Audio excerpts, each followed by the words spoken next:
Friends, ఇప్పుడే అందిన వార్త. కాంగ్రెస్లోకి బీఆర్ఎస్ మల్లారెడ్డి జంపు, ఊహించని బిగ్ షాక్ అంటూ వార్తలు వస్తున్నాయి. అసలు ఏం జరిగింది, ఎందుకు జంప్ అయ్యారనేది వీడియోలో వెళ్ళి పూర్తి ఇన్ఫర్మేషన్ అనేది తెలుసుకుందామండి. ముందుగా వీడియో చూస్తున్న ప్రతి ఒక్కరు కూడా తప్పకుండా లైక్ చేయండి. వీడియోలో కనుక వెళ్ళినట్లయితే, మాజీ మంత్రి మల్లారెడ్డిపై సినీ నిర్మాత కాంగ్రెస్ నేత బండ్ల గణేష్ సంచలన వ్యాఖ్యలు చేశారు.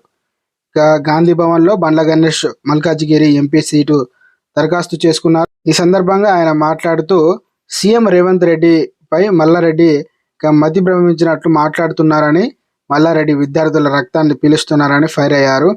రేవంత్ పాలనపై ప్రజలు సంతోషంగా ఉన్నారన్నారు. అయితే ఇటీవల మల్లారెడ్డి మాట్లాడుతూ, సీఎం రేవంత్ రెడ్డిని కలుస్తానని ప్రకటించిన విషయం తెలిసిందే. మల్కాజ్గిరి ఎంపీగా నన్ను పోటీ చేయాలని బీఆర్ఎస్ అధిష్టానం కోరిందని, కానీ తాను ఆ టికెట్ తన కుమారుడికి భద్రారెడ్డికి అడుగుతున్నట్లు చెప్పడం జరిగిందన్నమాట. కాగా మల్కాజ్గిరి ఎంపీ టికెట్ను బీజేపీ నుంచి ఈటెల రాజేందర్ ఆశిస్తున్నారు.